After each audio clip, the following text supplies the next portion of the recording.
Okay. Okay, is this working now? Oh, okay, yes. It sounds okay. It's looking much better. Okay, so things seem to be um, working on with regards to what I'm seeing on the screen. We'll find out. Okay. Okay. Great. All right. Welcome to the live stream again. Sorry that last one failed. Hopefully, you guys come back.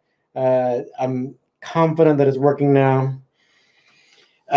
So basically, we're having problems even with the last couple live streams where I don't know if maybe the something overheated, the camera overheated. I don't know, just cut out, and then now I tried a different way, and then for some reason I don't know if there was a problem with the internet or something. So um, maybe because it's Halloween time, I don't know. There is just something wrong with past couple times, but it looks like it's working now. So, but yes, just go ahead and comment if there's any problems, because I think on the last live stream attempt it just froze and stuff, and so um, okay. But anyway, let's go ahead and get back to uh, the subject at hand. So earlier, Khabib had he has a fight coming up this weekend in the UFC. I totally don't want to butcher his last name, so I'll just call him Khabib, with all due respect, right? But he had an interview before his fight, and they asked him about what's the difference between the wrestling that he does back in Dagestan and then the wrestling in the United States. I think there was had something to do with the fact that he's going to be wrestling Justin Gaiji, and that Justin has a collegiate wrestling background, or what I call folk style, which I think is definitely one of the more effective styles for MMA. And so then they're asking Khabib what his impression is.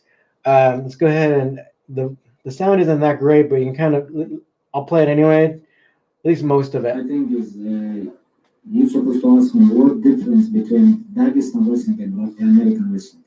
This is a good question. I think it's big difference, and I know you know how to wrestle, but what about wrestling 25 minutes? It's gonna be like I told DC today. Like when you fight with Stephen Miocic last time, you grab his leg one time and you take him down, and he get up very quickly, and that's it, and you finish. And other minutes all going standard, but between me and DC is big difference in if I'm gonna try to take him down once and he's gonna defend his good, I'm gonna try. I'm gonna go all night, you know. I'm gonna go all night. This is big difference between US. All right, so that's kind of what he was saying. It's like he's training like without time limits, basically.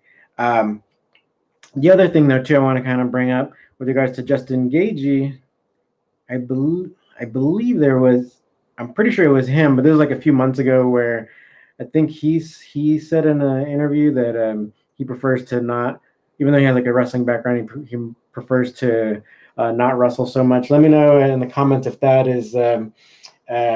was him or if it was one of the other kind of people with the wrestling background where they were saying where it's like an MMA. Wrestling is too tiring ultimately, so they prefer to kind of rely on the striking now, especially since MMA in particular, maybe even actually I think I'm seeing it also in one championship as well, where they might be preferring people who are like the knockout artists or people who are going to be going for the knockouts as opposed to the grapplers. So I think it could have been him, but yeah, go ahead and let me know in the comments. Um, all right, but so let's go ahead and add to some of the other points that we mentioned that Khabib brought up, where it's like, in my opinion, I think that he's probably just kind of used to wrestling without time limits.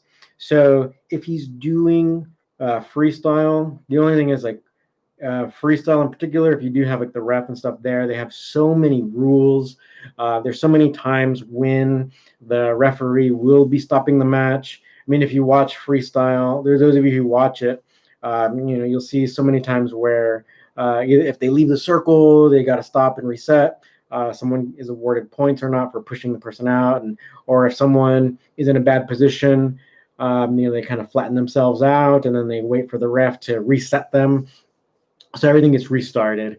And so there is kind of like this kind of stop start type of feel to freestyle, and I just assume that also because of the combat sambo and stuff like that. I think that back in Dagestan, when Khabib is training, they're not training with those, with those rules, or even with that mindset to just be like, oh, if I'm on bottom, I'm just going to wait for the ref to let me out. I'm sure it seems as though they're probably just doing continuous grappling. This kind of was a situation where when I was in Yunnan province in China, I was with one of my catch wrestling students, and we went to a remote village in China where the indigenous people in that region, they do their own traditional wrestling, but it's very, very similar to freestyle. Ultimately, it is freestyle, but it's continuous as well. So you basically wrestle somebody to the pin, and the ref is there just for protection, but they're not stopping anything. They're really not blowing any whistle or anything. You just go until somebody wins, and so I think that's probably kind of like the vibe from these other regions, these other parts of the world. But it did seem to kind of create some controversy in the like wrestling chat rooms. And I happened to see one where they were like saying, "Oh, what do you think about what Khabib said?" And people were kind of just dismissing it. But I mean, there is something to be said about like, say, if you're at a school, like I think we're kind of talking about this with regards to IBJJF. Like if you're at a school that's only like training for those rules, and you're only training for that length of time for a match, then ultimately it can be okay if you're just really kind of that single sport specific type mindset. It can work. But if some of your students want to be going into MMA, or if they want to compete in other regions where I think maybe like having more of this kind of continuous mindset, or continuous sparring where it's like going to be going longer than like 5 minutes, 6 minutes, or even 10 minutes. That's going to be a little bit more beneficial if you kind of go into it with that mindset. And so Khabib mentioned, like he's basically training for the 5 minute rounds, right? All right. Oh, Bashiro, thank you for confirming. Yeah, it was Gaiji who said that wrestling makes him tired. So that's another thing kind of going into it where it's like, and this is going to bring me to my next point, because what I'm planning for you guys is I want to try to do a video series with regards to, or like the subject is using catch wrestling counters against Khabib attacks, right? So we've seen, especially in the last match with Daniel Poirier, he was trying to do some folk style moves, and it wasn't just so one of them was a switch, right? So he was totally doing it just like he should, right, in folk style, but it wasn't working, right? And so catch wrestling does it in a way that I believe is a little bit more secure, actually a lot more secure, and I think would have been more effective doing it that way. And so what I want to try to do, hopefully the first video can be out maybe even tomorrow or Friday. But I want to try to do several techniques where we can kind of show a situation where Khabib was able to really get control of someone, and how like the catch wrestling counter would work in these situations, because the style that he's doing, maybe more like the combat sambo stuff, it's not foreign to a catch wrestling person, right, or a catch wrestler, because we don't have as many rules like folk style does, or even freestyle, and so we're very familiar with a lot of these scenarios, and we're also aware of some submission holds. So I kind of want to do that for you guys, so you can kind of see still some of the differences, because even what Khabib was saying, that there are differences, and so people who are coming from these other grappling backgrounds, they can see it, but I want to try to present this to you guys too. So hopefully you guys like that. Hopefully I want to try to do at least 4 videos, and I want to do like one technique at a time, so it's easier to digest, and kind of give you guys a video of it happening, and and during the match, and then how that technique works, like an amateur, which is probably works great in amateur, but you're taking the amateur technique and you're putting it into an MMA situation where striking is involved, and also there's a cage and stuff like that. So how the catch wrestling technique could potentially work for you better. I'm trying to be somewhat diplomatic. I don't want to say like, oh, it's definitely it's going to work 100% of the time. You can't say that about any kind of technique. And yeah, I love folk style and all that, but I'm a big catch wrestler, so I definitely want to let you guys know these differences and kind of like how I'm seeing these matches, and um, like so to get you guys a better understanding of the catch wrestling perspective and point of view. Hopefully, I don't ruin MMA for you guys, but hopefully, you can kind of enrich the whole experience. Also, too, I was at the MMA gym earlier where I teach. And so I was working out, and one of the MMA fighters there, we basically, the gym is closed, but we kind of work out on our own, and we were kind of discussing a lot, and basically he just really agreed with a lot of the stuff I was showing, and so hopefully we can get some of these other fighters that I work with at the Fight Science MMA school on here too, so you guys can kind of see how this stuff really works, because we're I'm at an MMA school, and these people really fight, and so kind of show you that it works. Right, let's go and get some of your questions.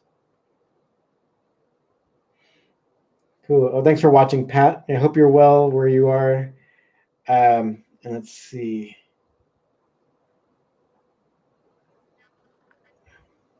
So Bashir also believes that Gaiji has 0 level submission skill, and that Khabib is going to display master grappling class. So does everyone else believe that?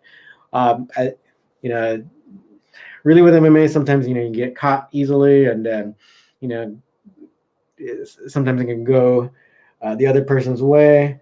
I don't necessarily want to write off Justin Gaethje, because he can take a lot of punishment, and he delivers a lot of punishment, and he has enough wrestling where he might be able to counter or get out, or even maybe he can get his own takedown. Maybe he can be on top. You never know.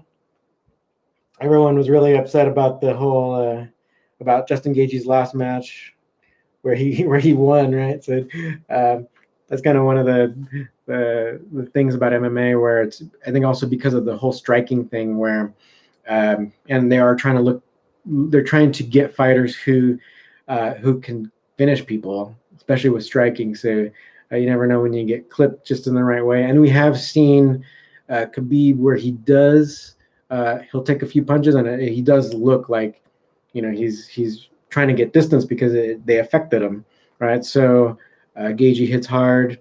I personally, I don't watch all the MMA fights, and I don't follow it as closely. But what I've seen, I mean, I do think Gaethje does have a chance, but I'm not necessarily like going with Gaethje. I'm just letting you know that I do feel, based off what I've seen, he has a potential to do well, and we'll kind of see what happens at that fight.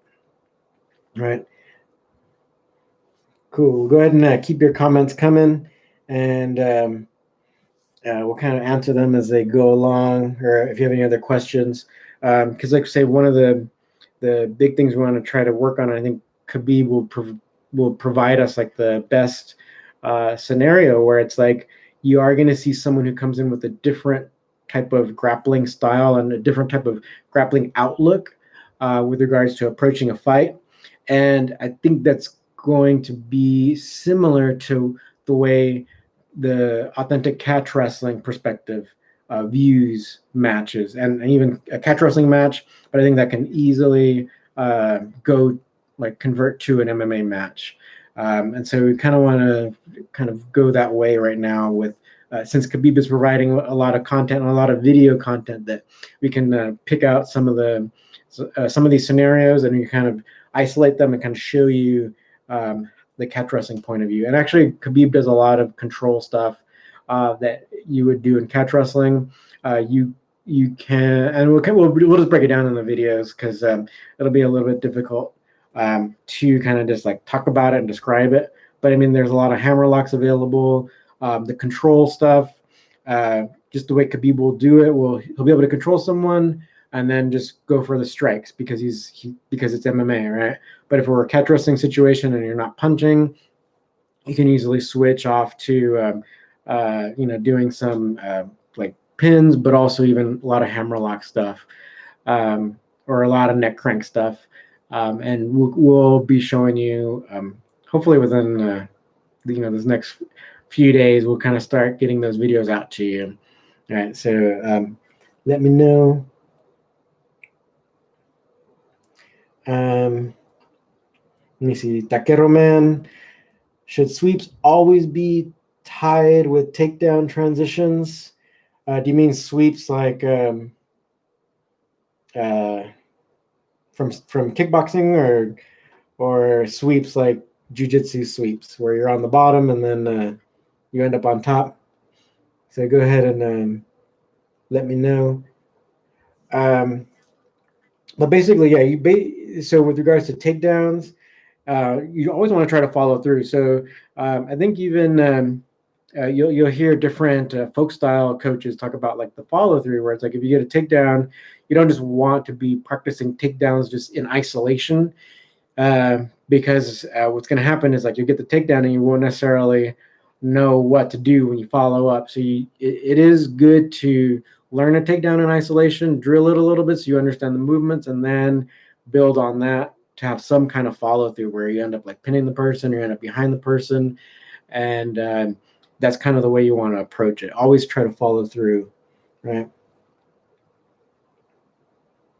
Okay, so Taquero Man kind of followed up. So like grappling, I mean the combining sweeps, leg trips, and throws. Yes, of course, and you definitely want to be combining all of those. That's what we often call like chain wrestling. So like if one takedown, so like if one of my favorite scenarios is actually kind of shooting in for a double leg, knowing that it's going to fail, but you've already penetrated so deeply. Then you can switch from the double leg to a single leg, and a lot of times you can grab by pulling yourself by grabbing their inner thigh. You can pull yourself around back, and then all of a sudden, so you go from underneath them, you pull yourself out, and then you're behind them. So in a way, it's kind of like you go under and you come around back. There's different types of scenarios like that you can kind of like drill, where like you can basically drill like your failure even, right? Because if you penetrate well enough and you're able to do the double leg, great. But the higher level competition, they're not going to allow you to grab their legs so easily. So it's kind of good to drill like whether like kind of the chain wrestling where you kind of got a few things to kind of continue through if the first one fails, right? So vegan gains, let's see, would you do a catch tournament if you had only 2 weeks of training just for the experience? Yeah, go for it. Yeah, why not? Why not? Yeah, it's just yeah, if it's not a big like, are you going for the some kind of championship or something? Like maybe not for a championship, or well, they shouldn't be offering you a championship if you only have 2 weeks of training. But yeah, why not? If it's especially some kind of like novice thing or whatever, yeah, go for it. Yeah, it'd be a good experience. We had some people who, so in the last Gotch tournament that we did here in LA, we did have some people who came from the Cabrinha gym that I was working at, because they hosted the event, and so we put them in a novice division, and yeah, they didn't do so well. I think just because of the jiu-jitsu kind of mindset, so they weren't used to like avoiding the pin and stuff like that. So it didn't go so well for them. Like I think I can't remember all the results, but I know definitely like 1 or 2 got pinned. just because they're not aware of that. So if you only have a couple weeks of training, you got to be conscious of that.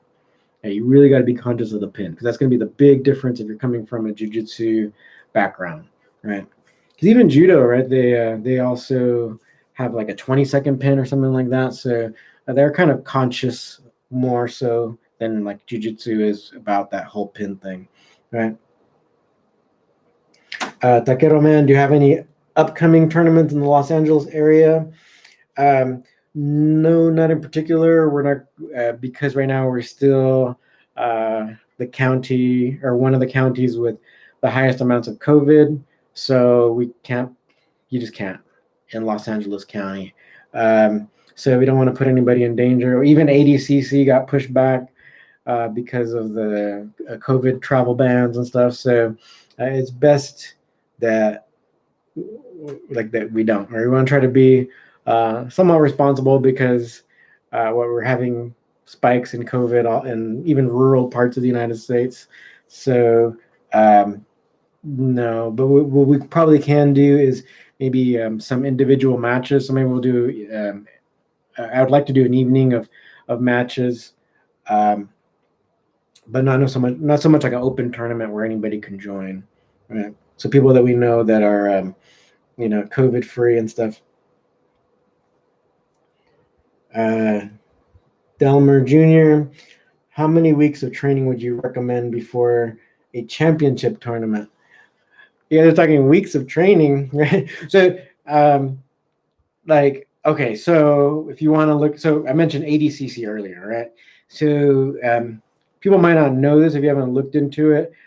They have kind of like divisions where it's like beginner, intermediate, and advanced. They don't necessarily care about jiu-jitsu belts and stuff, but they care about your experience. And so say like the division where Gordon Ryan's going to be in would be with like the advanced division, or they call it professional. Hopefully you guys can start thinking about catch wrestling in that kind of way, where it's like, it's not just like a weekend certification seminar and then you're a catch wrestler. It's not like that. It is more along the lines of like the time you put in, and that should be like basically if you're only got a few weeks of training, unless you have like years of training in like other types of martial arts, then I wouldn't enter some sort of championship thing with only a few weeks of training in catch wrestling, right? Takedo man, how long have I been training in catch wrestling for? For over 10 years now. Any good catch wrestling matches that you'd recommend via YouTube? Yeah, check out our channel. I try to put all our events in a playlist. So one of the people you definitely want to look out for, and we want to try to make sure that people know about, is one of the American catch wrestlers who never did any other grappling style, and his name is Matt Tran. And so he's competed in a few of our events, I think 3 at least. There's the Singapore, we had one in LA that he did, and then also one of the Gotch tournaments. And he's a smaller guy, and but he trained only in catch wrestling, and he's been able to win in MMA matches. Also, he's done like no-gi competitions and won. And you can kind of see kind of like catch wrestling at work from someone who hasn't done any other style. So you can kind of see that mindset, which I think is something really good for you guys to see, because in his first match in the Singapore event, he goes up against some guy who claimed to be a catch wrestler, and we think he probably only just like saw YouTube videos and stuff, and then he was trying to do some 10th planet sweeps and stuff, and he pinned himself, right? So Matt was able to control him, and there's a big size difference. So I think you guys might like that match. So look up all of Matt Tran's matches. I haven't been posting the clips so much recently, but if you look at our Instagram, you'll see a bunch of the pictures from that event with Matt. But maybe I'll try to do some short clips and upload them on our YouTube channel now that YouTube's asking us for some short, like 15-second videos. I'll try to make more Matt Tran videos so you guys can see. But you can always just do a search on our channel for Matt's videos. I think we do some interviews with him as well. All right. All right. Next question.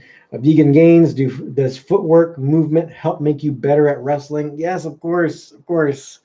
And I think it also makes you better competing in no-gi as well, especially against a lot of the seated guards, since that's really popular nowadays. You can be upright. You can be standing, right? When you go up against seated guard, but also too like um, with regards to wrestling and stuff. Yeah, it's huge. It's huge. You got footwork is super super important. You can not only take the other person down, but you can also escape from their takedown attempts, or you can put yourself into a situation where you can be taken down in a way. So I know that sounds kind of weird, but if you are the better like grappler, or we say like the better mat wrestler, right? Then put yourself on the ground, put yourself underneath the person, because if you know you're going to win, or if you're confident that your mat wrestling is better, right? Or like with the judo, they call it nawaza or whatever. So if your nawaza is better, use your footwork to get close and get to a position where you feel comfortable going down, and let them take you down, or you shoot in, right? So even in catch wrestling, it's called like a leg dive. Like you're just going to try to tackle that person. But you're kind of diving to get a leg, and basically that's an attempt to take the match to the ground, right? Because we don't have points in catch wrestling, so you're not gonna have to worry about being behind on points if you dive in and get you're underneath the person.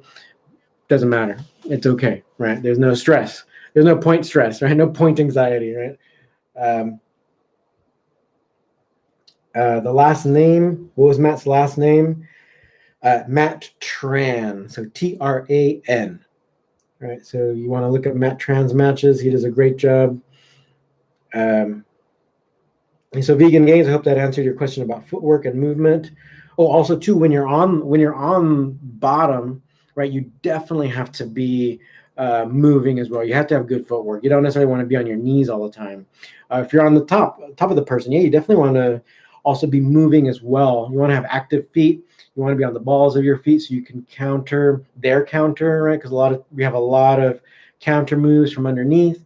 You really need to be mobile, right? So that you can kind of go with it to counter.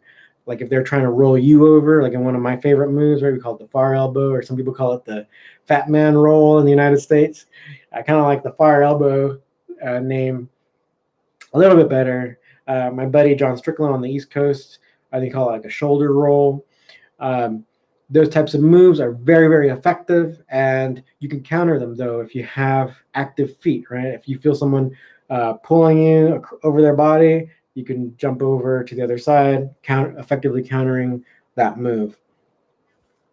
All right. Another question from Taquero Man, right? Is there any solid catch wrestling schools in Japan? You're moving to Japan next year, Okinawa. Actually, Okinawa would probably be closer to Riley's Gym Kyoto. I think it's still be, you probably saw the fly or something, but Riley's Gym Kyoto, my good friend Osamu Matsunami is the coach there. It's actually just been recognized as a historical landmark because Osamu, or he'll probably want you to call him Sam, he has been training with Billy, and also basically traveling back and forth between Japan when Billy Robinson was there, and Wigan, training with Roy Wood. And basically he learned English by going to Wigan to train. Right, the first time he went, he didn't understand any English, and Roy Wood tells the story where he got a call from customs saying that there's a Japanese boy that is asking, basically only knows a few words and is asking for him. And so Roy went down to the airport, and or and basically like claimed them, right?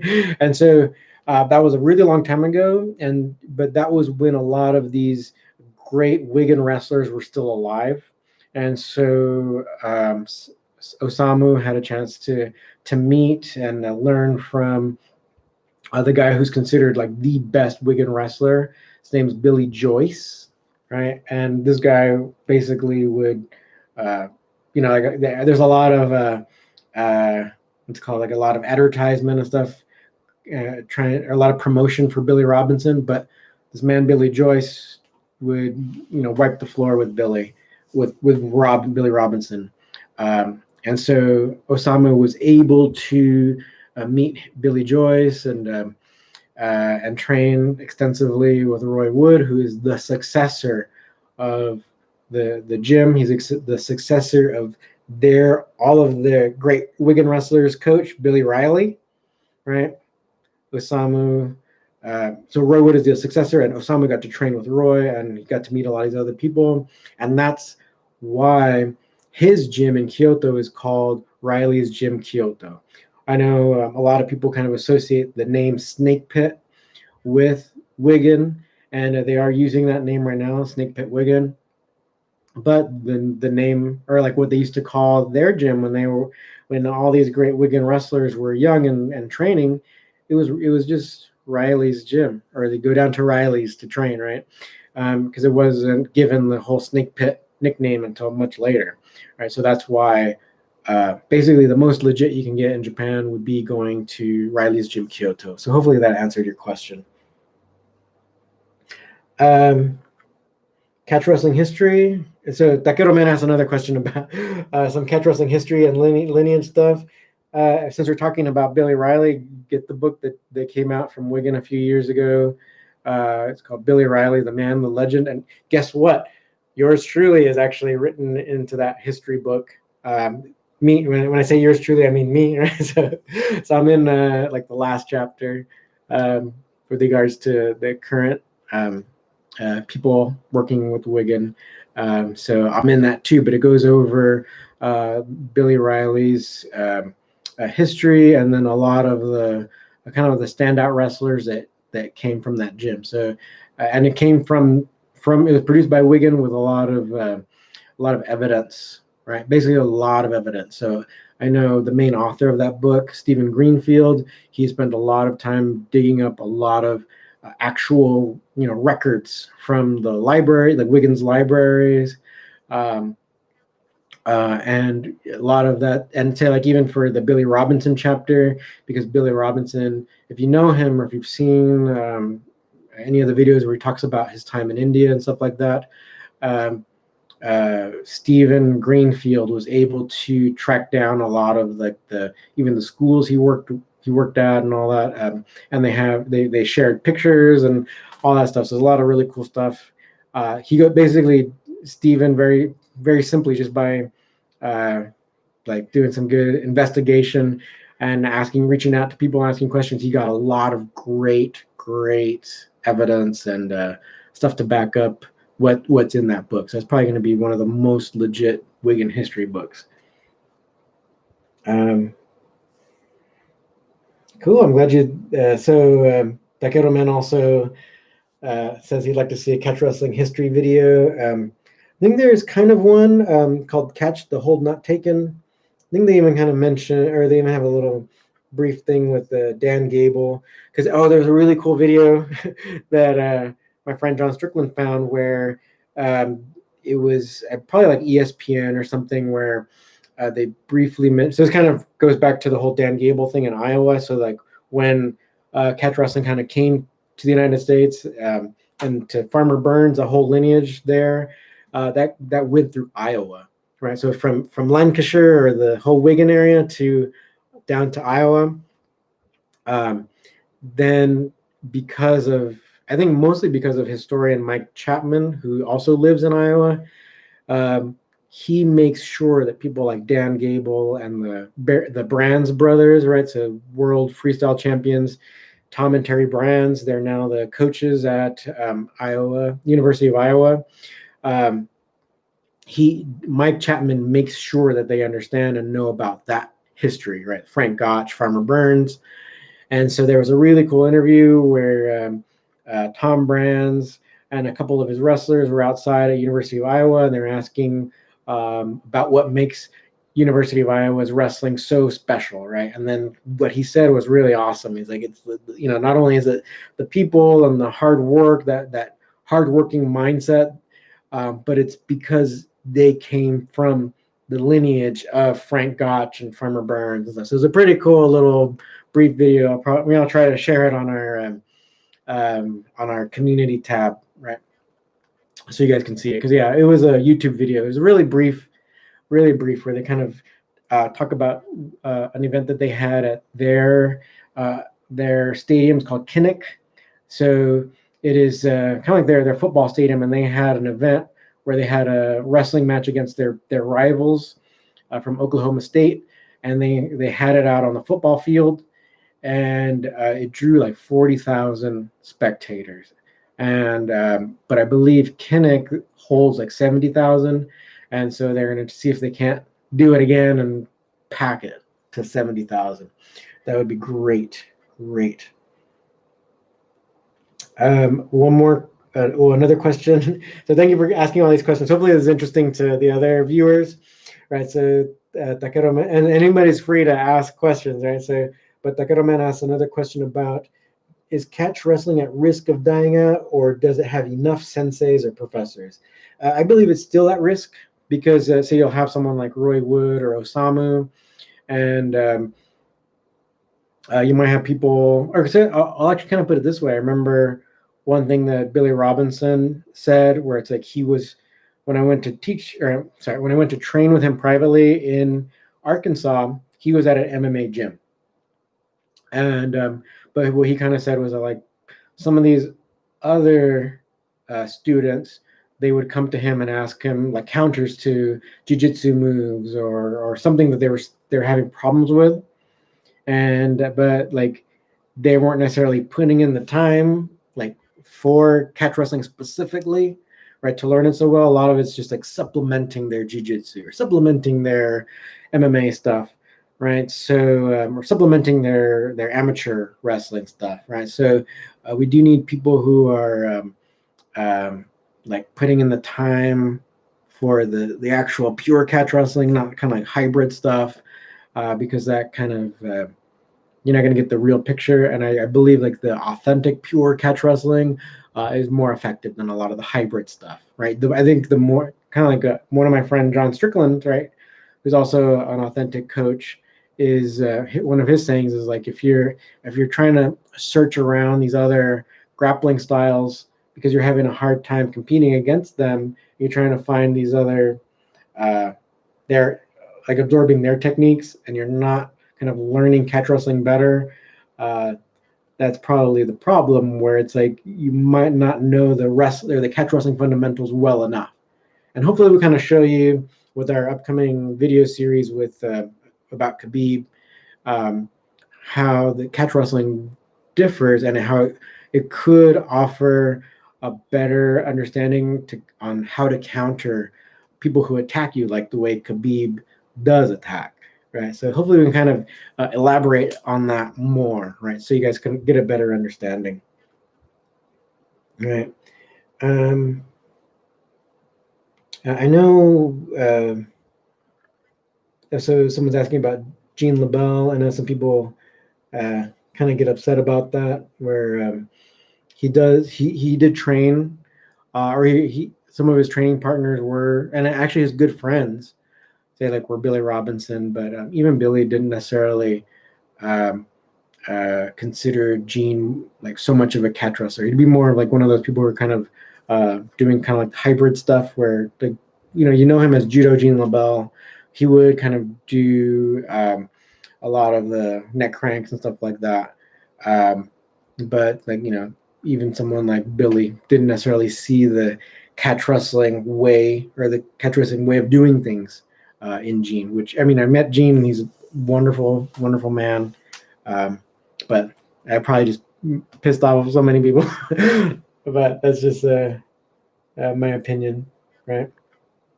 But I tend to be able to back things up like that, but I don't want to just argue with it.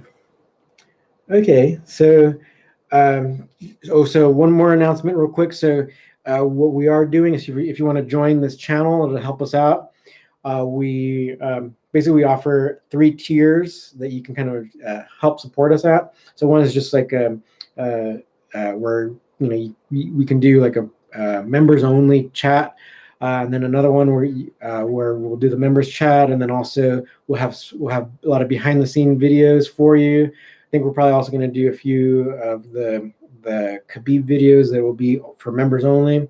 But then now we have a new tier because a lot of people want to do our online program, our online training program, and also be able to see all the behind the scenes videos. We're going to have a tier for that. So if you join that tier, where it's called the super student tier, then just let me know, and then I can give you access to our online training program. So the way that works is that you'll have access to all of our fundamental trainings, and then you will have to then film yourself doing them, send that to me. I'll basically grade them. We'll be in contact, and if you pass, then you'll have like the level 1 or the beginners certification, and you'll be connected or affiliated with the Catch Wrestling Alliance. So you'll officially have completed your white belt requirements, and then we have basically beginner, intermediate, advanced, and pro. And so once you fulfill all your requirements for the first part, then I'll give you access to more videos, so more advanced. And so basically it's progressive, right? So if you join that tier, just let me know that you do that, and then I'll give you access to to our other online platform. And that one also has a really cool chat room that works just like a Facebook chat room where you can post your links and ask all your questions and stuff, but it'll only be for members. So I think you guys might like that. All right. Some more questions. Right. My prediction for the Khabib Gaiji fight. I'm not sure. If Gaiji seems to hit hard, and I've seen Khabib get a little bit dazed, and then he'll try to, keep some distance so that he can try to get his wits about him. That could be his potential weakness, right? But if Gaiji gasses out, then Geiji's done, right? That's kind of the main thing, like the gas tank, right? Because Gaiji can take a lot of punishment, right? One more question. So what submissions would you consider to be a move that originated with catch wrestling? Catch wrestling in particular, there'd be kind of a lot of moves, but a lot of wrestling stuff, right? So when you look at some of these old textbooks, they have pictures and stuff, you're not seeing the mat wrestling exactly. So like if you compare the mat wrestling in instructionals for catch wrestling compared to the newaza stuff from judo or jiu-jitsu, it's just not the same, right? So the mat wrestling stuff is definitely different. All right, so I think we'll go ahead and call it a day. Any other questions? All right, so thank you for watching, and this is also available on podcast, so it'll be up on the podcast within a day or so. All right, keep on asking questions. Let me know. Consider joining our all this stuff helps, because we also, for events, we have to like rent the venues and all that, so a lot of money is involved. So and also we also have to pay money to make sure you get good quality video of it, right? So okay, so keep asking your questions. Also consider joining. It's the button that's like down below, somewhere around here. All right. So see you in the next video and the next live stream.